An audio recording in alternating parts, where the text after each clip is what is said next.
การเมืองต้องรับผิดชอบต่อประชาชนยึดถือจริยธรรมและจรรยาบรรณอาชีพภาคการเมืองต้องคัดสรรคนเข้าสู่ระบบการเมืองให้เหมาะสม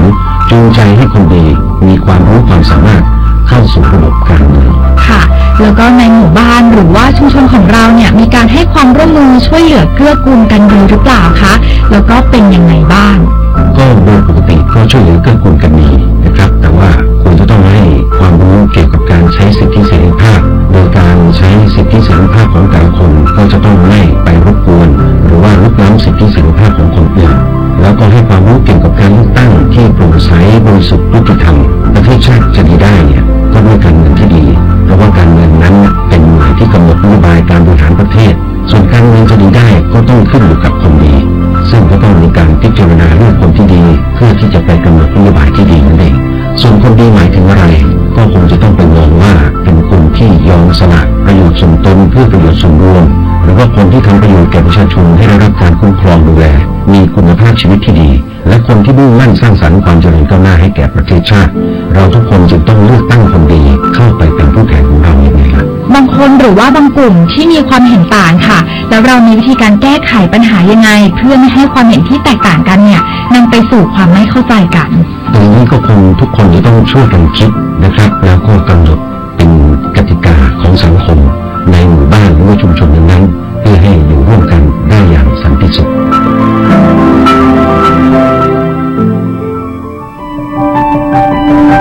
สัญญาประชาคมผูกใจไทยเป็นหนึ่ง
จ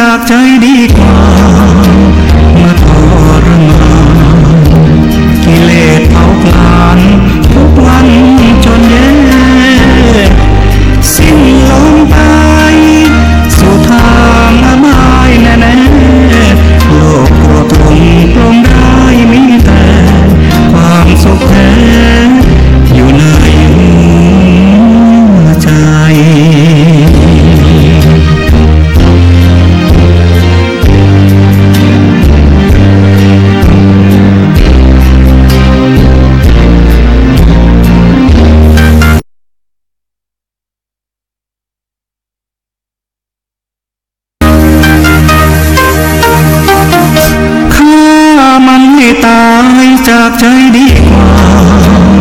าทรมานกิเลสเผาผลาญทุกวันจนแย่สิ้นลมไปสู่ทางอบายแน่ๆโลกโกรธลงปลงได้มีแต่ความสุขแท้อยู่ในหัวใจ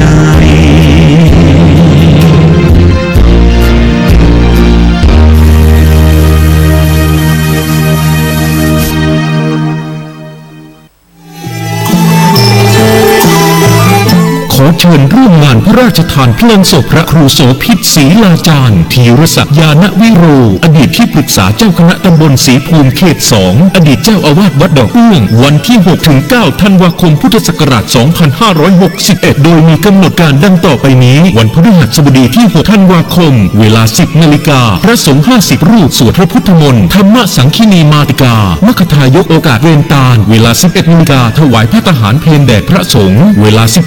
12:30 นาทีพระสงฆ์8 รูปบังสุกุลถวายบุตรสบกพิธีอาราธนาศพเวลา 20 นาฬิกาแสดงพระธรรมเทศนาหนึ่งกันพระสงฆ์จตุรวรรคสวดพระอภิธรรมวันศุกร์ที่ 7 ธันวาคมเวลา 11 นาฬิกาถวายพระทหารเพลแด่พระสงฆ์เวลา 15 นาฬิกาพระสงฆ์ 60 รูปสวดพระพุทธมนต์ธรรมนิยามสู่เวลา 20 นาฬิกาแสดงพระธรรมเทศนาหนึ่งกันพระสงฆ์จตุรวรรคสวดพระอภิธรรมวันเสาร์ที่ 8 ธันวาคมเวลา 11 นาฬิกาถวายพระทหารเพลแด่พระสงฆ์เวลา 15 นาฬิกาพระสงฆ์ 50 รูปสวดพระพุทธมนต์อนัตตลักษณสูตรเวลา 20 นาฬิกาแสดงพระธรรมเทศนาหนึ่งกันพระสงฆ์จตุรวรรคสวดพระอภิธรรมวันอาทิตย์ที่ 9 ธันวาคม 2561 เวลา 9 นาฬิกาพระสงฆ์ 50 รูปสวดพระพุทธมนต์อาทิตยปริยายสูตรมัคคทายกโอกาสเวรตาลเวลา 11 นาฬิกาถวายพระทหารเพลแด่พระสงฆ์เวลา 12:30 นาทีพิธีอาราธนาศพและเคลื่อนศพสู่สุสานประตูหายาเวลา 14:30 นาทีพิธีพระราชทานเพลิงศพเวลา 15:30 นาทีพิธีขอขมาศพประชุมเพลิงเป็นเสร็จพิธีและขอเชิญทำบุญร่วมเป็นเจ้าภาพรายการต่างๆดังนี้หนังสือที่ระลึกจำนวน 2,000 เล่มเล่มละสังฆทานถวายพระจำนวน 250 ชุดชุดละ 2,000 บาทปัจจัยถวายพระสงฆ์จำนวน 250 ชุดชุดละ 2,000 บาทอาหารถวายเพลพระจำนวน 30 โต๊ะละ 1,200 บาทโรงทานวันที่ 6-9 ไม่จำกัดติดต่อเป็นเจ้าภาพได้ที่พระครูประหลัดปรีดาปัญญาวโรเจ้าอาวาสวัดดอกเอื้องโทร 0860892877 และ 053210543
เจ้าเพลงจบไปแล้วนะเจ้าต้องกราบขอบพระคุณท่านพระครูสมุทรวิสุวัฒน์นะเจ้าวรกิจโจผู้อำนวยการสถานีวิทยุ 104.5 เมกะเฮิรตซ์โปรดเมตตาเปิดสปอตสถานีครับสปอตอำนาจหน้าที่สนชนะเจ้าแล้วก็รู้รักสามัคคีก็ในช่วงต้นรายการนะเจ้าและเพลงที่อยากยืนจูนหูเฮานะเจ้าควบคุมกิเลสในจิตในใจนะเจ้ากับคลื่นวิทยุ 104.5 เมกะเฮิรตซ์นะเจ้าเป็นคลื่นเพื่อการศึกษาศาสนาและวัฒนธรรมนะเจ้าศาสนาน้อมนำสู่จิตใจน้อมนำธรรมะมาปฏิบัติเพื่อเป็นแนวทางเป็นหลักยึดเหนี่ยวในการทำงานในแต่ละวันจะได้บ่ต้องไปประพฤติทุจริตหรือประพฤติไม่ชอบนะเจ้าเมื่อบ่ประพฤติทุจริตบ่ประพฤติไม่ชอบเฮาก็บ่ต้องไปใจบริการของปปช.ปปท.หรือองค์กรต่อต้านประพฤติทุจริตแต่อย่างใดนะเจ้าแล้วก็บ่ต้องไปเป็นจำเลยในคดีอาญาของศาลอาญาทุจริตนะเจ้าเพราะฉะนั้นเชิญชวนหมู่เฮาทุกคนนะเจ้ามาใช้ชีวิตให้อยู่ในศีลในธรรมนะเจ้าประพฤติชอบนะเจ้าประพฤติดีนะเจ้าสิ่งที่เป็นหลักยึดเหนี่ยวเหล่านี้ก็จะทำให้เรามีความสุขนะเจ้ามีความสุขนะเจ้าแล้วก็ทำให้เราทำงานได้อย่างเชี่ยวชาญเพราะความสุขนั้นจะทำให้เราหาทรัพย์เข้ามาได้อย่างสุจริตนะเจ้าทุกวันนี้นะเจ้าทนายปอกลัวมากเลยนะเจ้าร้ายท่านนะเจ้าที่ทนายปอได้ทำงานและได้ดูแลนะเจ้าบางครั้งด้วยความเชื่อใจทีมงานในการทำงานนะเจ้าสิ่งที่ตามมาก็ถูกย้อนกลับนะเจ้าเมื่อถูกย้อนกลับสิ่งที่เกิดขึ้นก็ต้องไปรับโทษรับทันเพราะความประมาทนะเจ้าเล็งเห็นได้ว่าสิ่งนั้นอาจจะนะเจ้าแล้วมีการทำให้เกิดความเสียหายแก่หน่วยงานทางราชการขึ้นมานะเจ้าตรงนี้ทนายปออยากเชิญชวนหมู่เฮานะเจ้าสิ่งใดที่ชอบสิ่งใดที่ประกอบด้วยธรรมนำมาปฏิบัตินะเจ้าหมู่เฮาเป็นคนไทยนะเจ้าเห็นว่าเพื่อนร่วมบ้านนะเจ้าเพื่อนร่วมชุมชนทำบดีก็กันแกล้งกันนะเจ้าสิ่งนั้นอย่าทำนะเจ้าถ้าเป็นทำมาดีเฮาก็ทำเลยไม่ต้องไปสนใจนะเจ้าอย่าไปกันแกล้งเปิ้นนะเจ้าและบางคนบางประเภทชอบเป็นตัวบางนะเจ้าโอ้ว่าเปิ้นบ่ดีก็จะเอาเปิ้นไปประจานนะเจ้าแต่พอตอนหลังกลายเป็นว่าคนที่ถูกประจานนั้นถูกใส่ความมันใช้กูให้ประจานเดี๋ยวกูไปฆ่ามันให้มึงเองคนที่ถูกใช้นั่นแหละค่ะเป็นตัวสำคัญยิ่งเพราะต้องการผลประโยชน์เพื่อความสะดวกก็เลยแกล้งอีกคนหนึ่งในลักษณะนั้นระมัดระวังนะคะบ้านเราตอนนี้มีลักษณะนี้กันมากทำให้เกิดความไม่สงบเรียบร้อยไปนั่งประชดประชันกันไปนั่งทำนั่นทำนี่กันเพื่อให้ได้ผลประโยชน์ไอ้ตัวกลางแบบนี้ต้องระวังนะคะท่านทั้งหลายเอาล่ะเรามาเข้าเรื่องของสาระของพวกเราโดยประมาณนะคะในเรื่องของอะไรบ้างนะคะ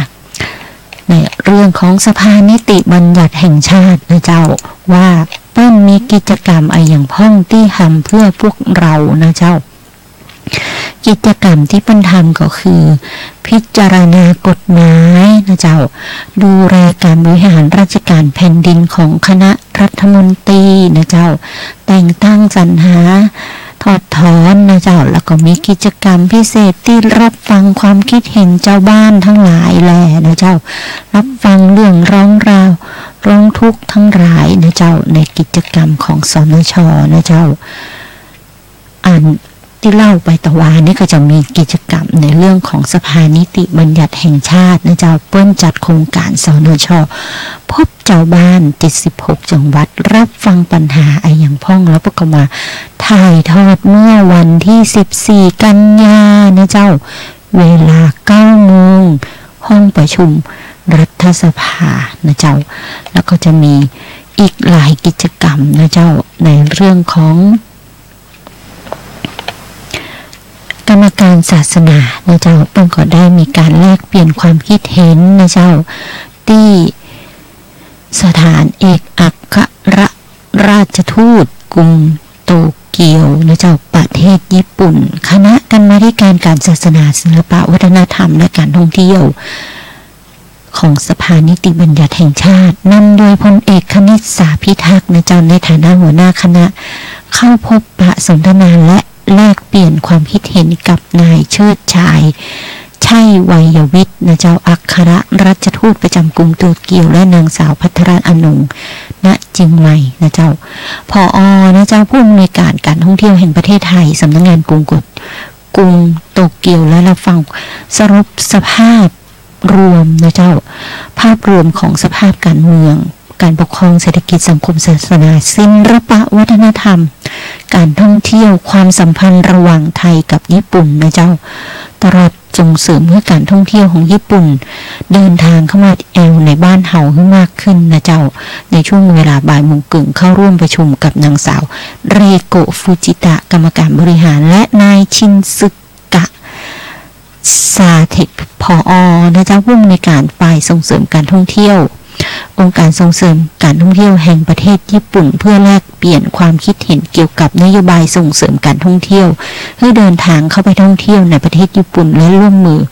กันระหว่างท่องเที่ยวไทยกับญี่ปุ่นนะเจ้าช่วงเวลาเมื่อประมาณ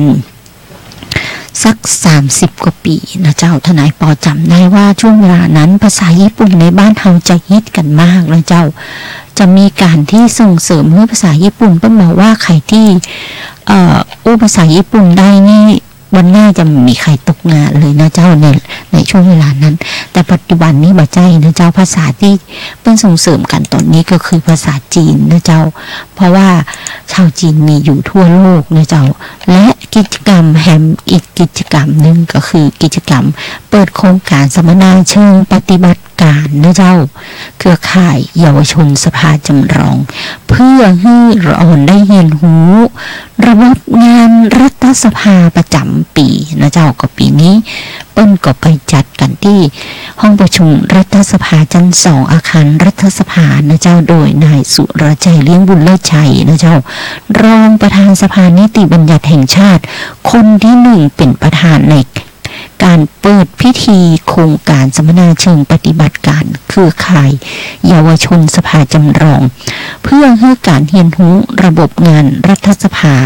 พร้อมกล่าวให้โอวาทและปากถาให้ระอ่อนกับการเรียนรู้ประชาธิปไตยนะเจ้าก็คือฝังความถูกต้องในระบบรัฐสภาที่ถูกต้องให้ละอ่อนนะเจ้าบ่ใช่ว่าระบบรัฐสภาโอ้ยเรื่องการเมืองการมันต้องไปยุ่งบ่ใช่นะเจ้ามันเป็นกิจกรรมที่เป็นหน้าที่ของชาวบ้านทุกคนที่จะต้องติดตามรับฟังรับรู้นะเจ้าเป็นหน้าที่ที่จะต้องดูแลในพวกนี้เพราะว่ามันจะเป็นสิทธิ์นะเจ้าถ้ามันมีคน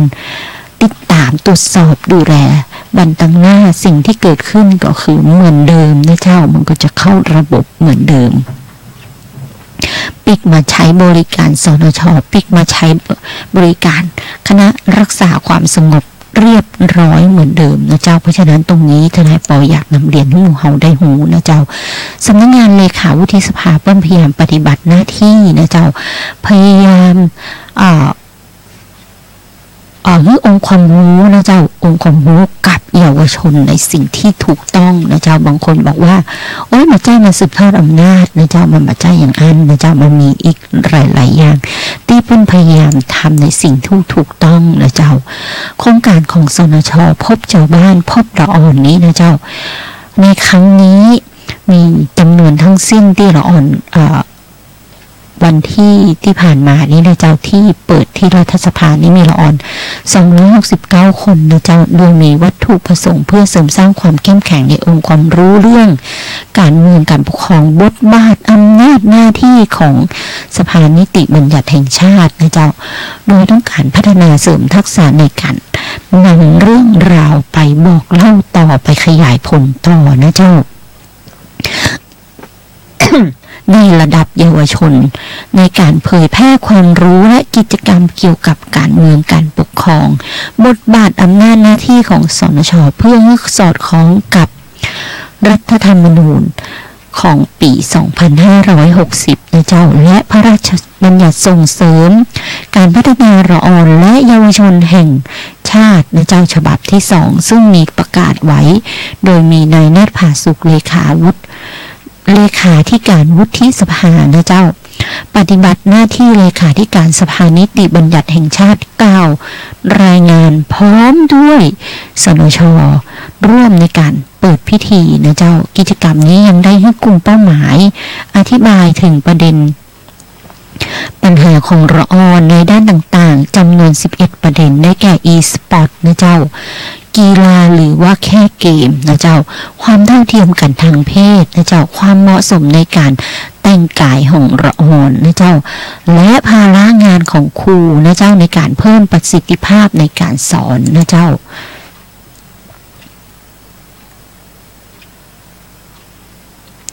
และกัญชาในสังคมไทยควรเป็นสมุนไพรหรือว่าเป็นสารเสพติดนะเจ้าการให้สิทธิพิเศษแก่นักเรียนวงโยวาทิตการจัดทำฟรีวีซ่าเพื่อความเหมาะสมของการมีตู้ถุงนะเจ้ายางอนามัยในสถานศึกษาการหับสินบนของเจ้าพนักงานและเป้าหมายการศึกษาของนักเรียนไทยว่าควรจะเป็นอย่างไรนะเจ้าหลังจากการสัมมนาท่านอาจารย์พรเพชรวิชิตชงชัยนะเจ้าศาสตราจารย์พิเศษพรเพชรวิชิตชงชัยประธานสภานิติบัญญัติแห่งชาติกล่าวปิดการสัมมนาพร้อมทั้งร่วมกับท่านสุรชัยเลี้ยงบุญเลิศชัยรองประธานสภานิติบัญญัติแห่งชาติคนที่1นายตวงนะเจ้า อันดชัยพร้อมทั้งสภานิติบัญญัติแห่งชาติคนอื่นผู้บริหารสำนักงานเลขาวุฒิสภามอบเกียรติบัตรแก่ผู้ร่วมกิจกรรมในครั้งนี้มีการมอบรางวัลให้แก่โรงเรียนสิงห์บุรีจังหวัดสิงห์บุรีซึ่งชนะเลิศการประกวดจัดกิจกรรมประชาธิปไตยในโรงเรียนจากสถาบันการศึกษาที่เสนอผลงานเข้าประกวดจำนวน7แห่งนะเจ้าประกอบด้วยโรงเรียนราชนันทาจารย์3เสนวิทยาลัย2โรงเรียนวัดเขมาพิรตารามโรงเรียนปิยมหาราชาไรโรงเรียนเวียงเจดีวิทยาโรงเรียนสิงห์บุรีโรงเรียนศรียาภัยและมหาวิทยาลัยกรุงเทพธนนะเจ้าก็คือกิจกรรมนี้เป็นกิจกรรมสภาจำลองนะเจ้าก็น้องๆได้ออกมาแสดงบทบาทและแสดงความคิดเห็นในประเด็นที่บอกให้จำนวน11ประเด็นนะเจ้าแล้วก็อีสปอร์ตเป็นกีฬาหรือแค่เกมนะเจ้าก็เป็นเรื่องที่รัฐสภาโดยสภานิติบัญญัติแห่งชาติเปิ้ลจัดกิจกรรมเพื่อพัฒนาน้องๆเยาวชนในปัจจุบันนี้นะเจ้าตรงนี้ทนายปอจึงอยากนำเรียนให้หมู่เฮานะเจ้าว่าบางครั้งนะเจ้าถ้าเฮามาเห็นตัวเฮาต้องแสดงความคิดเห็นให้ถูกคันรองนะเจ้าหลายสิ่งหลายอย่างเข้าใจว่าคนเพียงกลุ่มเดียวได้ผลประโยชน์นะเจ้าแต่ถามว่าคนเพียงกลุ่มเดียวเปิ้ลพัฒนาเพื่อให้กลุ่มอีกหลายๆกลุ่มได้มีงานทำนะเจ้าช่วงเวลาหนึ่งเปิ้ลต้องการให้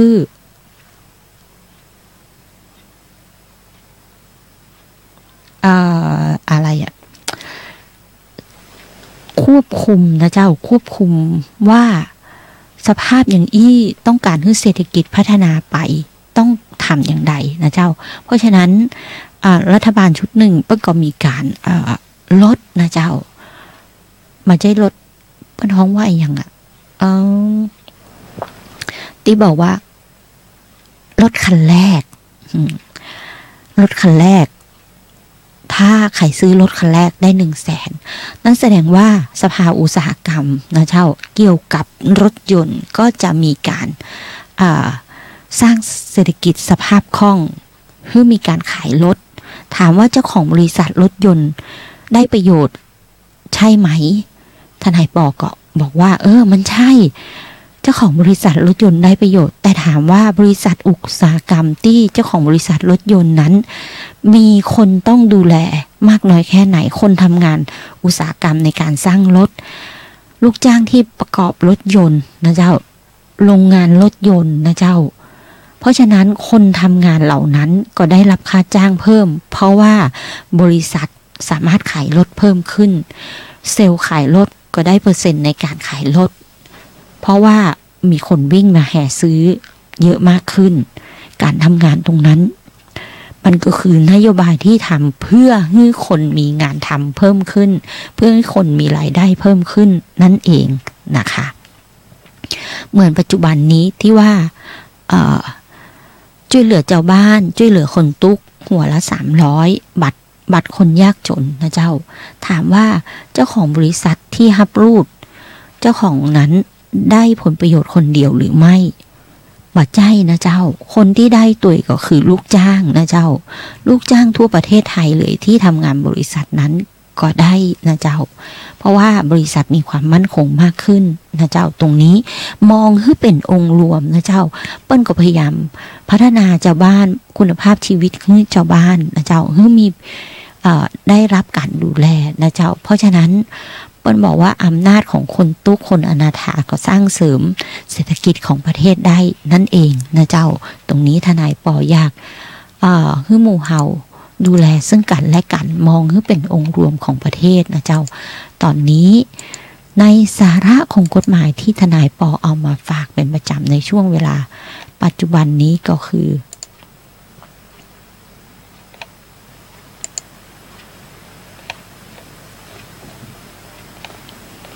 ในเรื่องของกฎหมายทวงหนี้นะเจ้านี่นั้นเป็นเรื่องที่เกิดจากอย่างเกิดจากการที่เราไปยืมเปิ้ลนะเจ้าแล้วก็เอาตี้ไปวางไว้นะเจ้าวางไว้โดยเอากระดาษไปวางไว้หรือเอาไปจดทะเบียนที่ดินนะเจ้าหรือเอาสร้อยไปวางไว้นะเจ้าหรือเอาหลายอย่างนะเจ้าเอาคนไปเซ็นไว้เหมือนที่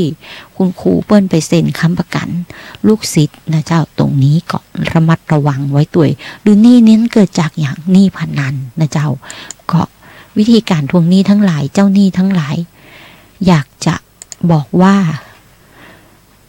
ถ้าทวงหนี้ก็ระมัดระวังตัวนะเจ้าเปิ้ลมีกฎหมายทวงหนี้แม่ยูสเตย์เหรอเชลซีมาแน่ๆนี่จมยังไงมาแมนยูสเตย์เหรอโอ้ยลูกว่ากูเลยดีคักวะเอ้ยทีมใครเอางี้มันพนันกันเลยไหมล่ะมันสิดีบอขนาดไอ้ของเก่าของซักจิกมึงยังพอตั้งใจเขาอยู่แล้วไม่เป็นไรไม่ใช่ปัญหาไม่มีไม่หนีไม่จ่ายเอามาล่ะ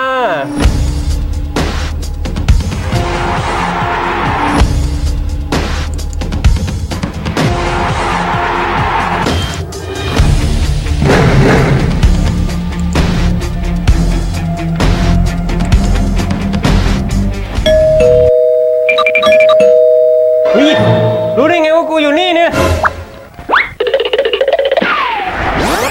เดี๋ยวหนีทำไมครับเนี่ยไม่หนีได้ไงเจ้าหนี้มาทวงหนี้ไม่มีเงินให้จ่ายเขาอีกดอกก็วิ่งอย่างกับอาซาโอ้ย Oh my God วิ่งหนีไม่เป็นท่าแบบนี้แสดงว่าคุณยังไม่รู้สิครับเนี่ยว่าลูกหนี้และเจ้าหนี้เขามีพรบการทวงถามหนี้พ.ศ. 2558มาบังคับใช้แล้วนะครับแล้วรออะไรอ่ะวันนี้รออะไรรู้ก่อนทำผิดจะพาคุณทำความเข้าใจเกี่ยวกับพรบทวงถามหนี้พ.ศ. 2558เพราะเจ้าหนี้และลูกหนี้จะได้เข้าใจตรงกันนะครับ แล้วใครทวงหนี้เราได้บ้างต้องเป็นผู้ที่จดทะเบียนทำธุรกิจทวงถามหนี้และผู้ทวงถามหนี้ต้องมีหนังสือมอบอำนาจจากเจ้าหนี้หรือสถาบันการเงินมาทวงหนี้นะครับถ้าเขาไม่เจอผมอะทวงคนอื่นได้เปล่าไม่ได้ครับผู้ทวงหนี้ทำได้แค่สอบถามลู่ทางเพื่อการติดต่อลูกหนี้เท่านั้นครับเจ้าหนี้จะทวงหนี้ได้บ้องใดแล้วก็เวลาใดได้บ้างครับทวงหนี้ตามที่อยู่ที่ลูกหนี้แจ้งไว้ในสัญญากู้และตามเวลาที่กฎหมายกำหนดหากติดต่อนอกเหนือจากนี้ต้องได้รับความยินยอมจากลูกหนี้ก่อนนะครับแล้วถ้าเขามาทวงหนี้แบบนี้เขาข่มขู่เราได้ไหมข้อนี้ไม่ได้เด็ดขาดครับผู้ทวงหนี้ห้ามพูดจาข่มขู่ดูหมิ่นทำร้ายร่างกายทรัพย์สินหรือชื่อเสียงของลูกหนี้และห้ามอ้างตนว่าเป็นเจ้าหน้าที่ของรัฐมาทวงหนี้นะครับเวลาผมจะจ่ายหนี้ผมจะจ่ายที่ใครได้บ้างชำระหนี้ได้ที่เจ้าหนี้หรือผู้ทวงหนี้ที่มีหนังสือมอบอำนาจชัดเจนและต้องออกหลักฐานการชำระหนี้ให้กับลูกหนี้ด้วยนะครับเจ้าหนี้สามารถเรียกเก็บค่าใช้จ่ายอื่นนอกจากหนี้ของเฮาเองได้บ่ครับไม่ได้ครับไม่ได้ผู้ทวงหนี้ไม่สามารถเรียกเก็บค่าธรรมเนียมหรือค่าอื่นๆเพิ่มเติมได้นะครับถ้าผมโดนทวงหนี้ผมรู้สึกว่าไม่เป็นธรรมผมจะทำยังไงได้บ้างครับสามารถไปฟ้องร้องเพื่อดำเนินคดีตามกฎหมายได้เลยครับฮู้เรื่องเวลาใกล้จะหมดแล้วเอาไว้แค่นี้ก่อนนะครับเดี๋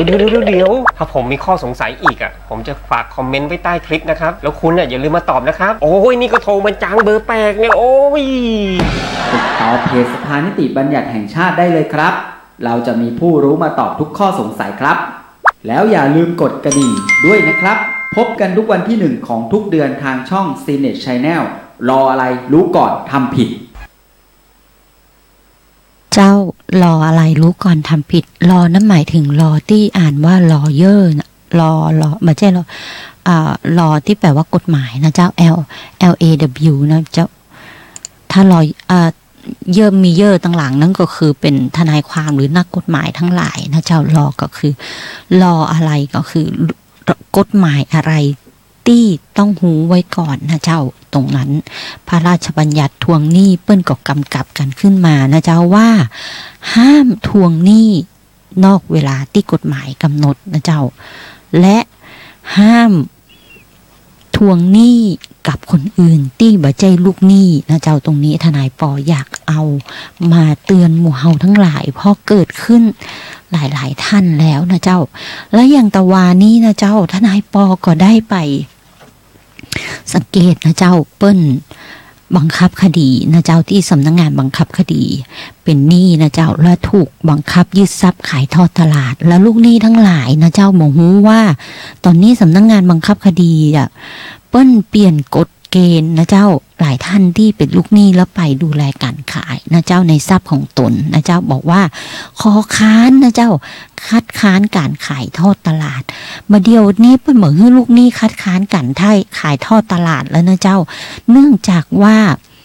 เปิ้นฮื้อสิทธิ์ได้ฮื้อเข้าไปซื้อทรัพย์นะเจ้าฮื้อเข้าไปซื้อทรัพย์ได้นะเจ้าตรงนี้ก็หลายท่านเลยนะเจ้าที่ไปสังเกตการขายยกมือว่าขอค้านการขายทอดตลาดตรงนี้ต้องแจ้งว่าลูกหนี้ทั้งหลายต้องศึกษาเรียนรู้กฎหมายเกี่ยวกับการบังคับคดีใหม่นะเจ้าเปิ้นกำหนดการขายทอดตลาดใหม่แล้วแต่ก่อนนี้ลูกหนี้บ่สามารถเข้าไปซื้อทรัพย์ในการขายทอดตลาดได้แต่บัดเดี๋ยวนี้ลูกหนี้นะเจ้าสามารถเข้าไปซื้อทรัพย์การขายทอดตลาดได้เองแล้วนะเจ้าโดยที่บ่มีสิทธิ์ในการคัดค้านราคาการขายทอดตลาดนะเจ้าเพราะว่าเปิ้นกลัวว่าทรัพย์ที่ประมูลการขายทอดตลาดนั้นจะขายบ่ได้นั่นเองนะเจ้าทำให้หน่วงเวลาไปนะเจ้าตรงนี้แล้วลูกหนี้นั่นเองก็จะเสียหายนะเจ้าเพราะฉะนั้นทนายปอนำเอามาเรียนให้หมู่เฮาได้รับหูนะเจ้าว่าช่วงเวลาหลายปีใน30 ปีนี้เปิ้นบอกว่ามีกฎหมายที่ต้องแก้ไขใหม่หลายๆเรื่องนะเจ้าชำระความก็คือตัดหัวกฎหมายออกเลยนะเจ้าจริงๆเป็นภาษาที่ท่านอาจารย์บรรจัยกันแต่จริงๆมันไม่ใช่ตัดหัวนะเจ้าเพียงแต่ว่าก็คือชำระกฎหมายที่บ่เป็นประโยชน์ออกไปนะเจ้าและกระทรวงทบวงไหนที่มีกฎหมายที่บ่เป็นประโยชน์และ เสนอเข้ามาแก้ไขเปิ้ลบอกว่าเปิ้ลจะให้แต้มให้คะแนนเพื่อที่จะได้งบประมาณเอาไปให้เงินเดือนเจ้าหน้าที่ในกระทรวงทบวงกรมนั้นเพิ่มขึ้นนะเจ้าและทีนี้ท่านก็บอกว่ามีก็อยู่กระทรวงหนึ่งนะเจ้ากระทรวงยุติธรรมก็ได้ขอแก้ไขกฎหมายในเรื่องอะไรอย่างขอแก้ไขกฎหมายในเรื่องของการห้ามกินหมากในเรือนจำนะเจ้าเปิ้นแก้ขึ้นมาเพราะว่าห้ามไปก็มามีประโยชน์เพราะมันมีคนกินหมากในเรือนจำนะเจ้ามันก็เขียนไว้บอกเป็นประโยชน์อะไรอย่างขึ้นมามันมีประโยชน์ไปปิดไปยี่ไปยำอย่างทั้งหลายนะเจ้าเปิ้นก็เลยขอแก้ไขแล้วกระทรวงนั้นก็ได้แต้มขึ้นมาไอ้นี้ท่านอาจารย์บอกว่าท่านอาจารย์วิษณุเครืองามนะเจ้ารองรัฐมนตรีรองนายกรัฐมนตรีเพิ่นก็บอกว่าถ้าอยากได้แต้มขึ้นมาแหมนะเจ้าได้คะแนนขึ้นมาแหมก็คือวิจัยมาตัวว่าเพราะไอ้อย่างกฎหมายตัวนั้นถึงมาเป็นประโยชน์นะเจ้าท่านปลัดกระทรวงยุติธรรมเปิ้ลก็บอกว่าเปิ้ลเอาแค่นั้นแหละเอาแค่บอกว่ายกเลิกกฎหมายเรื่องมากพอบ่เอาคะแนนเพิ่มละเอาแค่1คะแนนนั้นก็พอแล้วอะไรลักษณะนั้นก็เลยเป็นที่หัวเราะกันของผู้บริหารนะเจ้าตรงนี้ก็ทนายปอถึงเอานำมาเรียนนะเจ้าว่าตรงนี้นะมันมีสาระของกฎหมายละลืดที่เมื่อก่อนในช่วงเวลาเก่าๆโบราณมาแล้วเขียนมาเพื่อเป็นประโยชน์นะเจ้าและดูแลเจ้าบ้านแต่ว่าช่วงเวลาต่อมาการพัฒนาของชีวิตคนนะเจ้าก็เปลี่ยนไปนั่นก็คือการใช้ชีวิตคนเป็นสิ่งจำเป็นของสังคมนะเจ้าว่าจะอยู่กันอย่างสงบเรียบร้อยอย่างใดบางครั้งการใช้ชีวิตคนก็เป็นสิ่งที่ทำให้กำหนดแนวทางให้การเขียนระเบียบของสังคมออกมานั่นเองนะเจ้าตรงนี้เพราะฉะนั้นศีลเท่านั้นนะเจ้าจะทำให้เราอยู่โดยไม่จำเป็นต้องมีสาระของกฎหมายเข้ามากำกับเลยนะเจ้าทำอย่างใดให้ใจเรามีศีลนะเจ้า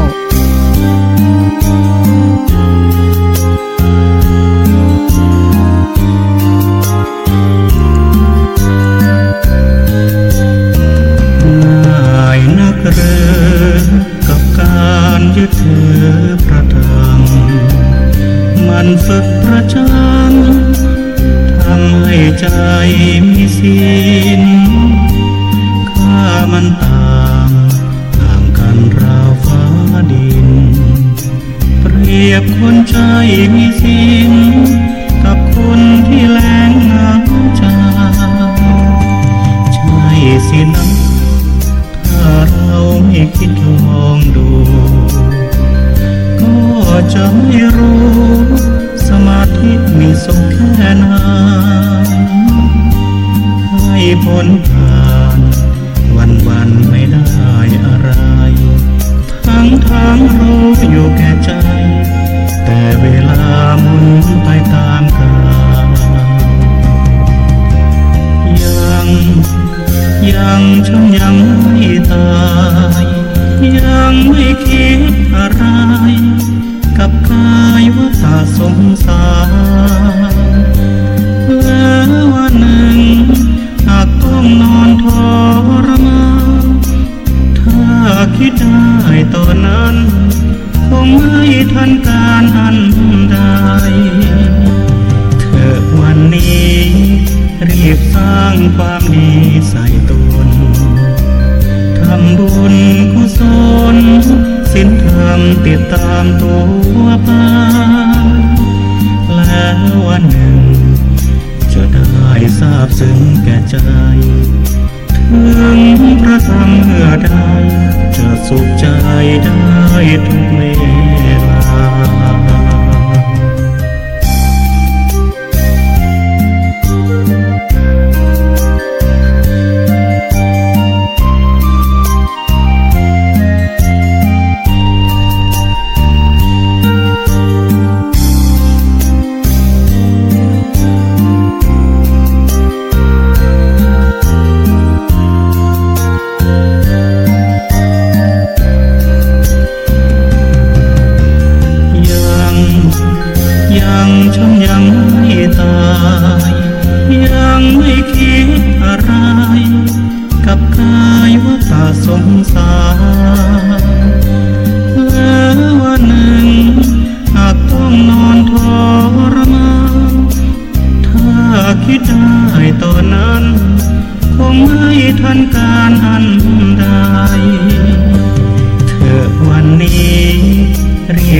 างความดีใส่ตน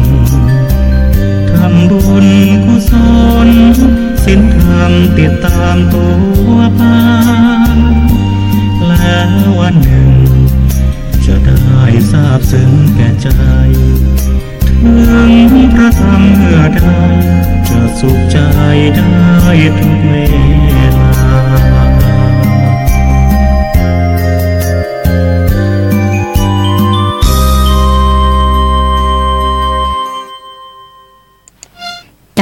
นั่นก็คือเพลงสุขใจในธรรมนะเจ้า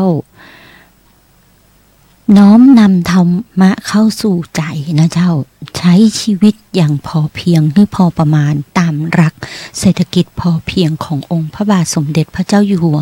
ในรัชกาลที่9นะเจ้าที่พระองค์ทรงดูแลหมู่เฮาเจ้าบ้านทั้งหลายนะเจ้าพอประมาณมีเหตุผลมีภูมิคุ้มกันในตัวที่ดีชีวิตอยู่เย็นสังคมเป็นสุขนะเจ้าเงื่อนไขความรู้ต้องรอบคอบระมัดระวังนะเจ้าเงื่อนไขของคุณธรรมต้องซื่อสัตย์สุจริตขยันและอดทนนะเจ้าใจบางคนบอกว่าโอ้ยไม่เป็นไรมี 10,000 ไปกู้มาใช้ก่อนสัก 30,000 นะเจ้าตรงนี้ระมัดระวังกันตัวนะเจ้ากู้เกินตัวก็ใช้ชีวิตประมาทนะเจ้าและทำให้ขาดเหตุผลบางครั้งเห็นเปิ้ลมีแล้วอยากมีนะเจ้าเห็นเปิ้ลมีกระเป๋าใบละ 80,000 แล้วเฮามีกระเป๋าใบละ5 บาทใบละ50อยากได้อย่างเปิ้ลจะทำอย่างไรดีนะเจ้าก็ทำทุกวิธีทางไปบีบบังคับเอาจากครอบครัวไปบีบบังคับเอาจากญาติไปบีบบังคับเอาจากเพื่อนนะเจ้าถ้าเพื่อนยอมก็ดีไปถ้าเพื่อนไม่ยอมก็หยิบช่วยไปนะเจ้าถ้าญาติไม่ยอมพี่น้องไม่ยอมครอบครัวไม่ยอมก็เกิดเหตุขึ้นมาก็คือการขาดคุณธรรมนะเจ้าเมื่อขาดคุณธรรมสิ่งที่ตามมาก็คือไปใช้บริการของหน่วยงานที่ควบคุมนะเจ้าระเบียบของสังคมก็มหาดไทยนะเจ้าหน่วยงานควบคุมสังคมมหาดไทยก็คือตำรวจนะเจ้าหรือหน่วยงานอื่นๆนะเจ้าอย่างสถานพินิจเป็นหน่วยงานของกระทรวงยุติธรรมนะเจ้าที่ดูแลละอ่อนทั้งหลายตำรวจก็เอาละอ่อนไปพินิจนะเจ้าเพราะว่าจับไว้เองมาได้นะเจ้าต้องส่งสถานพินิจทันทีนะเจ้ากฎหมายเพื่อควบคุมไว้กฎหมายเขียนมาเพื่อนะเจ้าหมู่เฮานะเจ้าได้อยู่กันอย่างมีความสุขนะเจ้าเพื่อดูแลหมู่เฮาอย่างกฎหมายเรื่องห้ามเคี้ยวหมากในสถานที่นะเจ้าบางที่สาธารณะห้ามบ้วนน้ำหมากนะเจ้าเพื่อความสะอาดของสังคมนั่นเองพื้นที่สาธารณะทั้งหลายนะเจ้าห้ามบ้วนน้ำรากขักน้ำลายลงพื้นนะเจ้าก็มีเขียนไว้ท้ายกฎหมายอาญานะเจ้านั่นคือระเบียบกฎเกณฑ์ของสังคมเพื่ออยู่ร่วมกันอย่างความสงบนะเจ้าหรือห้ามจอดในที่ห้ามจอดนะเจ้าก็คือกฎหมายเขียนไว้เพื่อให้บ้านเฮาอยู่กันสงบร่มเย็นนั่นเองนะเจ้าตรงนี้ทนายปอก็เลยอยากนำเรียนเพื่อหมู่เฮาว่าสุขที่พอเพียงคือสุขที่ตามรอยพ่อในองค์พระบาทสมเด็จพระเจ้าอยู่หัวในรัชกาลที่9นะเจ้าให้มีชีวิตที่อยู่ให้เป็นนะเจ้าเย็นให้ได้นะเจ้าแล้วจะสงบร่มเย็นตลอดชีวิตนะเจ้า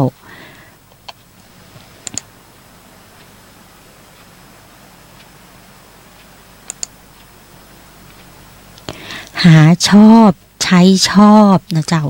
เหมือนที่พระพยอมท่านได้ฮื้อธรรมะกับหมู่เฮาเจ้าบ้านทุกท่านนะเจ้าระบบชีวิตของบ้านเฮาได้เปรียบเมืองนอกมากนะเจ้าผลหมากรากไม้นะเจ้ามีฮื้อกินได้หลายอย่างและราคาถูกราคาที่สบายกระเป๋าหมู่เฮานะเจ้าอาหารอย่างไก่ทอดทั้งหลายที่มีแบรนด์นะเจ้า เปิ้ลก็ไม่ได้มาต่อต้านไก่ทอดข้างถนนบ้านเฮา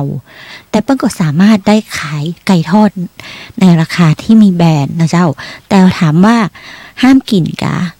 กินเถอะค่ะถ้าเฮาบ่กินนะเจ้าน้องๆที่ทำงานพิเศษก็มามีรายได้นะเจ้าน้องๆที่ทำงานในร้านแบรนด์ทั้งหลายก็มามีรายได้ละอ่อนตกงานนะเจ้าเมื่อละอ่อนตกงานเศรษฐกิจบ้านเฮาทำอย่างไรนะเจ้าตรงนี้มองให้เป็นองค์รวมนะเจ้ามองอย่ามองว่าต่อต้านมันมาแย่งลูกค้าเฮานะเจ้าเพราะฉะนั้นตรงนี้หลายๆอย่างมันสามารถสร้างอาชีพสร้างเสริมพัฒนาคุณภาพชีวิตกันได้แต่จะสร้างเสริมพัฒนาคุณภาพชีวิตกันโดยเอื้อนะเจ้าเอื้อหมายถึงไม่ใช่เอื้อประโยชน์ที่มันแบบเป็นการทุจริตนะเจ้าเอื้อประโยชน์ในสังคมเหมือนกันน้องๆที่ทำงานในร้านไก่ทอดที่มีแบรนด์นะเจ้าหรือร้านไก่ย่างที่มีแบรนด์ทั้งหลายนะเจ้าก็สามารถใช้เงินที่ได้จากการจ้างงานนั้นมาซื้อของจากร้านที่มามีแบรนด์ได้นะเจ้าก็คือดูแลซึ่งกันและกันในวงจรของสังคมในจุดตรงนั้นนะเจ้าหรือคนบางคนบอกว่าพี่หน้าเซเว่นน่ะจะมีโลตัสมาเปิดแถมแล้วอ่ะนั่นก็คือเขาพยายามจะฟ้องทนายปอบอกว่าร้านโลตัสนั้นน่ะจะมาแย่งลูกค้าร้านชูหวยของปี้นะในลักษณะประมาณนั้นทนายปอก็มองว่ามาได้เลยมาได้แย่งคือสินค้าของโลตัสบางอย่างมันก็แตกต่างจากสินค้าชูหวยนะเจ้าและสินค้าบางอย่างของชูหวยก็แตกต่างจากเซเว่นนะเจ้าเพราะฉะนั้นชีวิตทุกอย่างมันแตกต่างกันได้นะเจ้าความแตกต่างนั้นก็จะทำให้เอื้อกันได้เจ้าหน้าที่ของโลตัสก็สามารถมาซื้อสินค้าของโชว์หวยของร้านค้าโชว์หวยได้นะเจ้าหรือลูกค้าของเซเว่นลูกค้าของโลตัสก็สามารถมาซื้อสินค้าของโชว์หวยได้เพราะว่าราคาของโชว์หวยแตกต่างจากราคาเซเว่นถามว่าโลตัสเซเว่นมีเมี่ยงกว่าเจ้าถามว่าโลตัสเซเว่นมี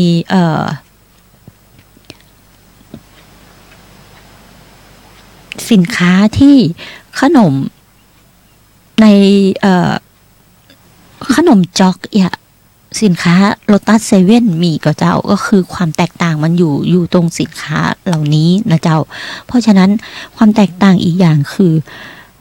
ความสัมพันธ์ของเจ้าของร้านค้าโชว์หวยกับความสัมพันธ์ของเจ้าของเซเว่นลูกจ้างเซเว่นกับเจ้าบ้านในชุมชนมันแตกต่างกันก็คือนี่ความแตกต่างกันในการใจชีวิตนะเจ้าเพราะฉะนั้นความแตกต่างเหล่านี้มันสามารถจะสร้างวงจรให้หมู่เฮาอยู่ในสังคมและร้านโชว์หวยเซเว่นไปตั้งไหนเปิ้ลก็สามารถมีพนักงานหลายๆคนอยู่ในการทำงานนะเจ้าเพราะฉะนั้นทนายปอถึงอยากเชิญชวนหมู่เฮานะเจ้าอย่าต่อต้านซึ่งกันและกันแต่ทำอย่างใดคือตรงนั้นน่ะอยู่กันเอื้อกันอยู่กันอย่างเป็นระบบและมีความสงบร่มเย็นในสังคมนะเจ้าหมดเวลาของทนายปอแล้วนะเจ้าพบกันใหม่ในสาระของกฎหมายของทนายปอในเสาร์หน้านะเจ้านมัสการและสวัสดีค่ะ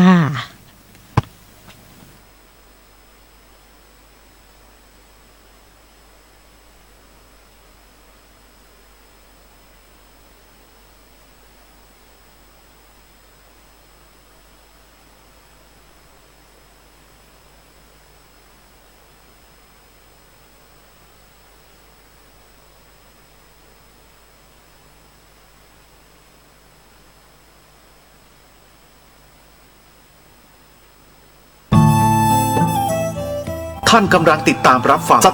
ถานีวิท